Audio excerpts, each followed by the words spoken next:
unfold.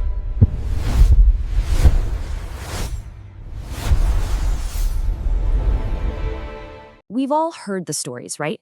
These almost mythical places called blue zones, like Okinawa in Japan, where people are just living past 100 effortlessly. It's this beautiful romantic idea of simple, ancient traditions holding the secret to a long life. But what if that story is no longer true? Let's dive into why that beautiful story is, well, kind of crumbling, because the evidence we're seeing now suggests that the real secrets to a long, healthy life aren't found by looking backward, but by actively designing our future. So this is what you could call Blue Zone 1.0. These were these incredible, isolated places that we saw as these perfect, natural laboratories for health. Longevity here was basically an accident of geography and tradition. And the thinking was, hey, if we just copy what they're doing, we'll get the same results. And then the Okinawa shock happened. I mean, just look at this chart.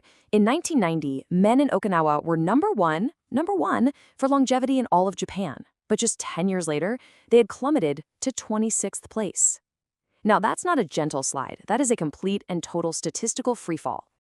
So what on earth happened?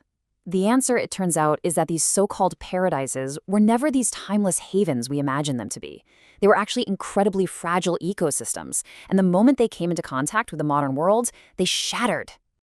The number one culprit? Diet.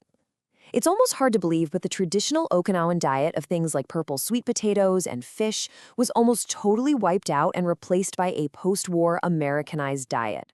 We're talking Spam, fast food, processed carbs. They flooded the island and, you guessed it, obesity and heart disease came right along with them. Biologically, this was just the perfect storm. You see, for generations, Okinawans had developed what scientists call a thrifty phenotype. It's basically a genetic program that's brilliant at surviving on very few calories. But when you take that exact same genetic programming and suddenly expose it to a tsunami of high-calorie Western food, it backfires, catastrophically. It led to a massive, massive spike in metabolic disease. And you know, this wasn't just an Okinawa problem. Over in Sardinia, another famous blue zone, the engine of their longevity was the intense physical work of shepherding, literally walking for miles up and down mountains every single day. As soon as that was replaced by sitting in an office, their health advantage started to fade away. So here's the bottom line. The original blue zones weren't magic. They were fragile systems that really depended on two key things: isolation and scarcity. And the second globalization brought in modern food and modern jobs, all those health advantages that took centuries to build up were wiped out in basically a single generation.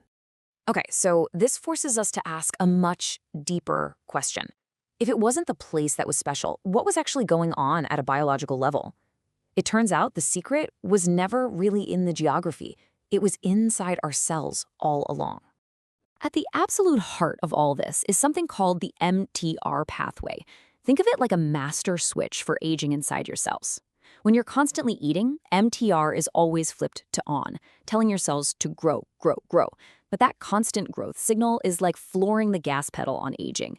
The old blue zone diets, with their natural lack of calories, kept this switch flipped to repair mode, which is right where you want it. And when mTOR switches off, it kicks off this incredible process called autophagy, which literally means self-eating. This is your body's own internal cleanup crew. It goes around recycling damaged cell parts and clearing out junk proteins. It's what slows down the aging process. And this is exactly the mechanism that the old Okinawan practice of hara-hachi-bu, eating until you're 80% full, was activating every single day. On top of that, you've got this key gene called FOXO3. The best way to think about it is like a genetic shield that protects you from the stresses of aging. But here's the catch. It needs a key to be activated. A traditional low-sugar diet turns it on. But our modern processed diet, it just leaves this incredibly powerful defense system locked away, completely unused. So if the old model is completely broken, where do we look now? Well, forget everything you think you know about isolated, sleepy villages. The world's first true Blue Zone 2.0 is actually one of the most modern, high-tech cities on Earth, Singapore. Here, longevity isn't some happy accident of history. It's the intentional result of brilliant engineering. The genius of Singapore's whole strategy starts with how they handle healthcare money. They completely flip the script. Instead of a system that makes money when you get sick, their system pays doctors and hospitals a fixed fee for each resident. So just like it says here, the system literally profits when people stay healthy. That one simple change forces the entire system to focus intensely on prevention. It's brilliant. And they don't just put up posters telling people to move naturally. No, they engineer the city itself to make it happen. In neighborhoods with a lot of older residents, they create what they call silver zones. You can see the design elements here. S-shaped curves to make cars slow down, rest areas in the middle of crossings. They make walking the safe, easy, and frankly, the default choice. And the result of all this smart design? A staggering 80% reduction in traffic accidents involving seniors in these areas. This is the core idea of Blue Zone 2.0 in a nutshell. You don't need mountains, and you don't need to be a shepherd. You can literally engineer the health benefits of that lifestyle right into a modern city block. Now, remembering what completely destroyed Okinawa's advantage, Singapore went straight for the biggest problem: diet. They introduced a mandatory Nutri-Grade label for every single beverage sold. And just look at the impact on this chart. It was a wild success. A 35% drop in the median sugar level in just a few years. But here's the secret weapon, the real kicker.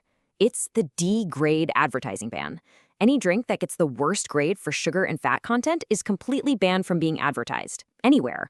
The public shame of getting that D was so powerful that companies rushed to change their recipes, pulling tons and tons of sugar out of the food supply, all without a single new tax. Finally, Singapore tackles the huge problem of loneliness. They don't just hope people make friends, they engineer it. They create modern versions of the Okinawa Moai, those lifelong social support groups, through things like government-run walking clubs, community gardens, and volunteer programs that keep people active and connected. So when you step back and you put all of these pieces together, the healthcare model, the city design, the food policy, the social programs, what you see is a completely new model for public health. It's a fundamental shift from finding health by accident to building it on purpose. This table just lays it all out, doesn't it? Blue Zone 1.0 was accidental. It was driven by things like isolation and poverty, and ultimately, it was fragile. Blue Zone 2.0 is the opposite. It's intentional. It's driven by smart policy and wealth, and it's built to last in the modern world we actually live in. And this brings us to the most crucial lesson of all. We can't go backwards. That romantic dream of living like a 19th century peasant to reach 100 is just that, a dream. It's a beautiful idea, but it's a fantasy. As Okinawa proved, modernity can and will erase those advantages in the blink of an eye. This right here is the new reality. Living a long, healthy life is no longer about winning the geographic lottery of birth. As it says on the screen, it is an outcome of competent governance and smart systems engineering. It's about designing our world so that the healthy choice is the easy choice. Which leaves us with one last, and I think really powerful, idea. A blue zone isn't a place you find on a map anymore. It's a system you have to build. And the only question that really matters now is your city ready to start building?